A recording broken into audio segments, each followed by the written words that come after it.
Capítulo 17. Um coração fortalecido pelo crescimento espiritual.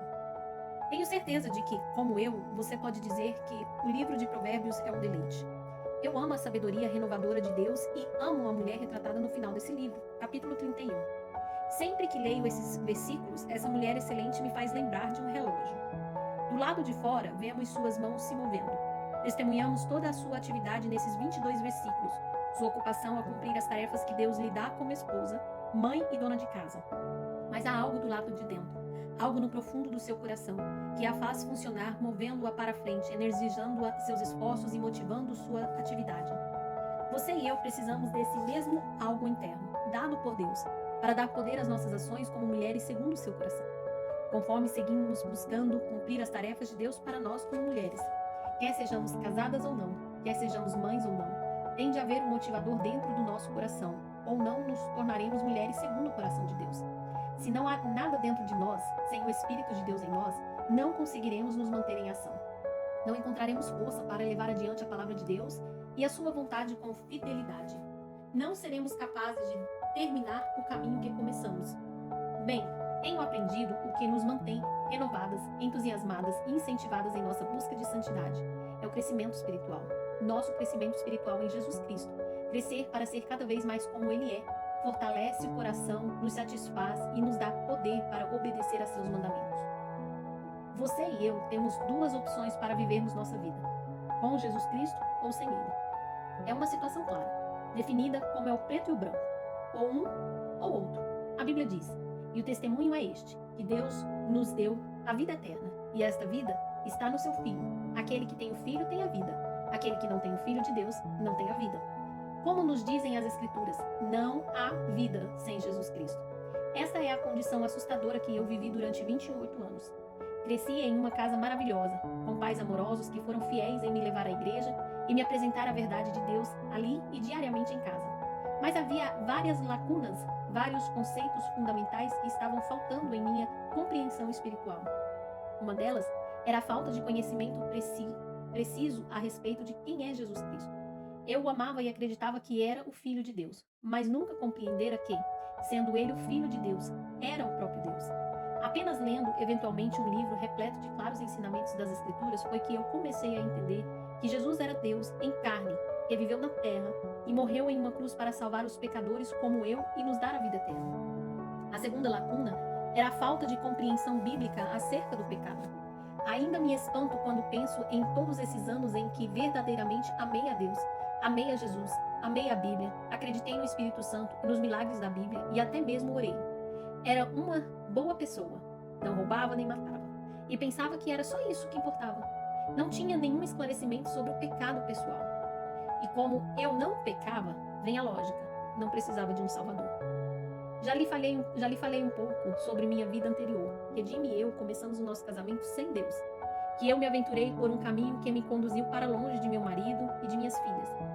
Um dia, parada no meio da cozinha com uma pequena Catherine pendurada em uma perna e a corpo, a menor, na outra, levei as mãos para cima e gritei: tem de haver melhor vida do que isso. Ouvindo esse grito de desespero, Deus começou a me mover em sua direção, e a um completo conhecimento dele, de seu filho e do meu pecado. Quando ele terminou, percebi, afinal, que eu precisava de um Salvador. E o que eu achei em Jesus? Meu Salvador? Quando você e eu conhecemos a salvação de Jesus Cristo, recebemos um novo começo. Um começo restaurado, perdão para o passado, sabedoria para lidar com a vida e poder para fazer o que é certo. O apóstolo Paulo explica isso. Se alguém está em Cristo, é nova criatura. As coisas antigas já passaram, eis que se fizeram novas. Sempre que eu estou triste, desanimada, em dúvida, deprimida, derrotada e desalenta, alguém me falou uma vez que todas essas palavras com D são do diabo. Eu paro e me lembro, não importa o que aconteça, não importa a maneira como a vida se lhe apresente, não importa o que você esteja sentindo, você é aceita pelo amado. E nada mais importa. Realmente, Deus nos aceita no amado. Você consegue imaginar ter o poder de Deus trabalhando em sua vida? Quando Cristo é o seu Salvador, isso é o que acontece. Deus lhe dá poder pelo Espírito Santo para fazer o bem, para efetuar mudanças em sua vida, para valorizar sua vida, para ajudar outros e para ministrar para Cristo. Jesus disse: recebereis poder ao descer sobre vós o Espírito Santo. Não importa qual seja o problema, a barreira, a luta, o sofrimento por que você passa, Deus promete: a minha graça te basta. Quando você está enfrentando uma tentação, um casamento difícil, problemas com os filhos, necessidades em casa, desafios pessoais, um ministério complicado ou qualquer outra situação difícil, Deus promete: a minha graça te basta. Além de ser nosso Salvador, Jesus é o nosso modelo para vivermos uma vida que agrada a Deus. Quando observamos sua vida, vemos que ele crescia Jesus em sabedoria. Um dos provérbios reflete a importância de tal crescimento. O coração sábio procura o conhecimento, mas a boca dos insensatos se apacenta de estúcia. Em outras palavras, uma pessoa inteligente busca o conhecimento, mas os tolos lambiscam o esmo, ociosamente, mascando palavras e ideias sem valor, sem sabor e sem nutrição. Com que você e eu estamos alimentando nossa mente? Estamos atendendo à advertência bíblica sobre o perigo de colocar lixo para dentro, lixo para fora? Devemos propositalmente buscar o conhecimento e estar vigilantes contra o uso do tempo precioso em coisas que não têm valor. Um caminho que eu uso para manter minha mente vigilante é seguir o conselho de uma mulher especial. Conselho que deu base para ensinos, livros, materiais didáticos e ministério. Ela me diz: Liz, você tem de ter 5 arquivos espaçosos. Crie 5 arquivos espaçosos. Provavelmente você esteja tão confusa quando eu ouvi pronunciar essa expressão. Arquivos espaçosos. Assim, deixe-me explicar. Mas antes que eu faça, dê o primeiro passo e compre 5 pastas para arquivos. Selecione as categorias. Depois, selecione 5 áreas de sua vida em que você gostaria de se tornar um especialista e designe um arquivo para cada uma delas. Uma palavra de precaução. Escolha áreas de domínio e espiritual. Lembre-se do Provérbios. Você não vai querer manter buscas que não têm valor. Ao contrário, escolha objetivos de valor eterno. Para ajudá-la a determinar essas 5 áreas, responda as perguntas. Por que característica pessoal você gostaria de se tornar conhecida? E a que temas ou assunto você quer que seu nome seja associado? Por exemplo, eu tenho uma amiga cujo nome muitas pessoas associam à oração. Sempre que precisamos de alguém na igreja para ensinar sobre oração, para dirigir um dia de oração para as mulheres ou para abrir uma reunião com uma oração de adoração, automaticamente todos pensam nela. Por mais de 20 anos ela tem estudado o que a Bíblia ensina sobre a oração, olhando de perto cada homem e cada mulher da Bíblia que se destacou pela oração, lendo sobre a oração e orando. A oração é definitivamente uma de suas especialidades, um de seus 5 arquivos espaçosos. Outra amiga é conhecida pelo seu conhecimento da Bíblia. Sempre que as mulheres da igreja precisam de alguém para conduzir uma pesquisa na Bíblia ou fazer uma avaliação sobre os profetas, nós chamamos a Betty. Ela, ainda uma outra amiga, fala a grupos na igreja sobre a administração de tempo. Essas 3 mulheres se tornaram especialistas. Por anos copiei a lista dos arquivos espaçosos que minhas alunas têm feito. Vou compartilhar alguns dos temas que neles encontrei para estimular meus pensamentos. Eles vão de práticos, como hospitalidade, saúde, criação de filhos, cuidados com a casa, métodos de estudo bíblico, a teológicos, atributos de Deus, fé, fruto do Espírito, inclui área de ministérios, aconselhamento, ensino, serviço e ministério com mulheres, bem como também áreas de caráter, vida devocional, heróis da fé, amor, virtudes da bondade. Eles giram em torno de estilo de vida, ser solteira, ser mãe, organização, viuvez, o lar do pastor, e particularmente voltado para o assunto de âmbito pessoal, santidade, autocontrole, submissão, satisfação. Você não gostaria de assistir a uma aula ministrada por estas mulheres daqui a 10 anos, ou ler os livros que elas podem eventualmente escrever? Afinal de contas, o crescimento espiritual pessoal serve como preparação para o ministério. Serve para abastecê-la primeiro, de forma que você tenha algo a dar no ministério. Enriqueça os arquivos. Agora, comece a colocar informações em seus arquivos. Eles vão aumentar conforme você seguir a exortação de ler tudo sobre seu assunto. Artigos, livros, revistas, especialidades e recortes de notícias. Assistir a seminários, ensinar sobre os assuntos, passar tempo com as melhores pessoas no assunto, captando suas ideias, pesquisando e aprimorando sua especialidade. O mais importante, leia sua Bíblia para ver primeiramente o que Deus diz sobre sua área de interesse. Afinal de contas, os pensamentos dele são o conhecimento básico que você quer. Eu codifico minha Bíblia. Você sabe que eu uso o cor-de-rosa para realçar as passagens de interesse para mulheres. E não se surpreenderá em saber que um de meus 5 arquivos espaçosos é mulheres. Além de marcar essas passagens em cor de rosa, coloquei um M na margem ao lado delas. Qualquer coisa em minha Bíblia que se relacione a mulheres, esposas, mães, donas de casa ou mulheres da Bíblia tem um M ao lado. Fiz o mesmo com E para ensino, AT para administração de tempo. Uma vez que você escolhe suas áreas e define um código para cada uma delas, garanta que ficará tão entusiasmada e motivada que acordará antes de o despertador tocar, ansiosa para abrir a palavra de Deus, com a caneta na mão e procurando a sabedoria do Senhor acerca das áreas em que você quer se aprofundar. E enquanto busca conhecimento sobre seus 5 objetivos espirituais, lembre-se de que você está trabalhando nesse crescimento pessoal para poder auxiliar a outros. Recentemente, eu mesma firmei um compromisso com Deus em relação a assuntos eternos. Foi o culto memorial da mãe de Jim que me fez refletir melhor. Como lhe falei antes, Louise exemplificava essa frase: apenas uma vida, e essa logo passará. Só o que é feito para Cristo durará. Cada manhã, Louise enchia sua mente com as coisas de Deus, e então passava o resto do dia permitindo que aquilo que abastecia preenchesse os outros no ministério. Nós somos salvas para servir, e servir requer que estejamos cheias de coisas eternas, coisas que valham a ser compartilhadas. Crescimento espiritual, a mordomia do corpo. Você pode estar esperando que este assunto não seja apresentado, mas a Bíblia fala que a maneira como lidamos com o nosso corpo afeta nosso ministério e a qualidade de nossa vida. O apóstolo Paulo coloca isso assim: mas esmurro o meu corpo e o reduzo à escravidão, para que, tendo pregado a outros, não venha eu mesma a ser desqualificado. O objetivo da área física é a disciplina, o autocontrole, o qual é um dom da graça de Deus. O Espírito do Senhor em nós nos dá a força para resistir à tentação, para controlar nosso apetite, em vez de permitir que ele nos controle, sacrificando o nosso corpo em obediência. Toda vez que pergunta a uma mulher que está desfrutando uma vida de energia e ministério como ela consegue fazer isso, eu me assusto um pouco quando ela responde com as 2 palavras previsíveis: dieta e exercício. Se o objetivo é uma qualidade de vida preenchida com dias de qualidade de serviço a Deus, a atenção do corpo é fundamental.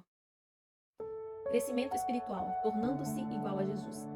Jesus cresceu não só em sabedoria, em estatura, mas ele também cresceu em graça diante de Deus. Ser como Jesus. Como você e eu podemos crescer nessa direção? Amplie seu conhecimento. Como temos visto, Jesus é o nosso modelo. Deus deseja que sigamos os passos de Jesus e crescemos nos conhecimentos de Deus, como também na graça e no conhecimento do nosso Senhor e Salvador Jesus Cristo. Como a oração de Paulo pela igreja em Filipos, nossa oração por nós mesmas deveria ser que nosso amor aumente mais e mais em pleno conhecimento e toda percepção. E deveríamos estar fazendo alguma coisa com todo esse conhecimento, ser praticantes da palavra e não somente ouvintes. Tenha um plano. Crescer em conhecimento é muito parecido com ter o jantar na mesa. Você tem de ter um plano. Quando vai fazer o jantar, você sabe que tem de fazer certas coisas em determinada hora.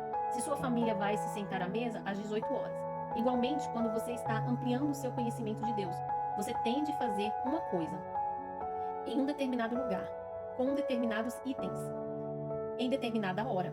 Quando você fizer isso, desfrutará de um banquete de Deus e de sua palavra. Faça alguma coisa. Então, desenvolva um plano, lembrando-se de que alguma coisa é melhor do que nada. O importante é fazer alguma coisa. Mantenha um registro de seu tempo com Deus para seu próprio encorajamento e controle. Eu me lembro que apanhei meu registro certo dia pensando: foram só alguns dias, Deus. E descobri que tinha sido 2 semanas em que eu tinha feito alguma coisa nesse sentido. Crescimento espiritual, a dádiva da comunhão. Conforme Jesus se desenvolvia, ele também crescia em graça diante dos homens. Experimente essas 3 maneiras de melhorar sua relação com as pessoas. Cuide de sua mente. Isso é inevitável. Suas ações revelarão sua atitude para com as pessoas. Esta também é a mensagem de outro Provérbios, porque como imagina em sua alma, assim ele é. Provérbios 23:7.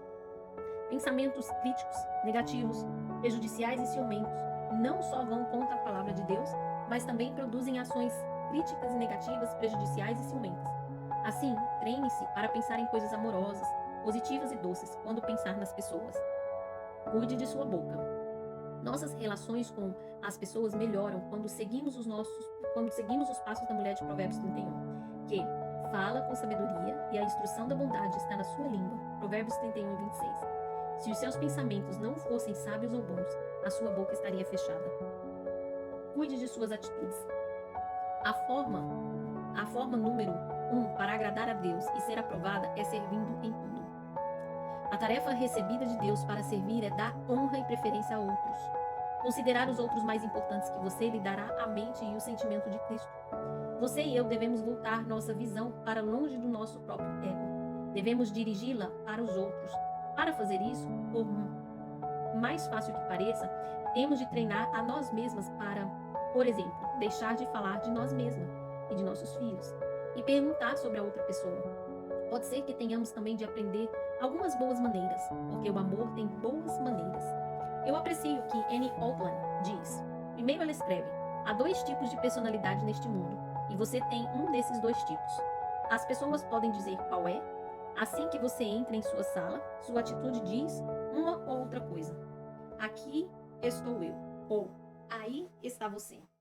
Então, ela ilustra esse último tipo de personalidade descrevendo uma mulher havaiana que faz vários colares de flores logo cedo, nas manhãs de domingo, sem pensar particularmente em alguém.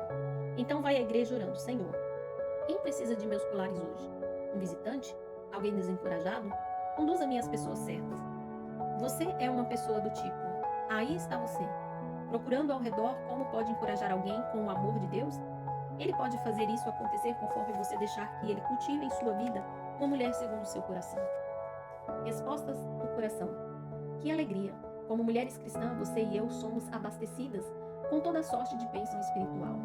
Somos cheias com a bondade de Deus e o Espírito de Deus. Recebemos também dons para ministério. Agora que temos sido abastecidas pelo que de melhor Ele nos dá, Deus quer que compartilhemos essas bênçãos com os outros, que investamos nossas vidas em outros corações, que repartamos aquilo que dele recebemos. É por isso, querida amiga, que você e eu devemos investir no crescimento espiritual. Como o crescimento espiritual é fundamental em Jesus Cristo e capacitado pelo Espírito Santo, eu lhe pergunto: Jesus é o seu Salvador? Ele vive em seu coração? Afinal de contas, a sua presença é o que faz de você uma mulher segundo o coração de Deus. Você desfruta da segurança da vida eterna? Deus prometeu que a todos quanto o receberam, deu-lhes o poder de lhes serem feitos filhos de Deus, a saber, aos que creem no seu nome, e que todo o que nele crê não pereça, mas tenha a vida eterna. Como membros da família de Deus, você também recebeu a mente de Cristo. Você tem enchido propositadamente sua mente com o conhecimento da palavra de Deus, conhecimento que pode transmitir aos outros? O seu corpo pertence a Deus para ser adornado, cuidado e disciplinado para a máxima utilidade e para a glória do Senhor? E você tem cultivado amor pelos outros, pensando, falando e agindo para com eles como Jesus faria? Deus nos chama para amá-lo, primeiro e principalmente com todo o coração, alma, força e mente, e para deixar este rico amor que desfrutamos nele transbordar para nosso próximo na vida dos outros. É por isso que um coração fortalecido pelo crescimento espiritual no Senhor é tão importante.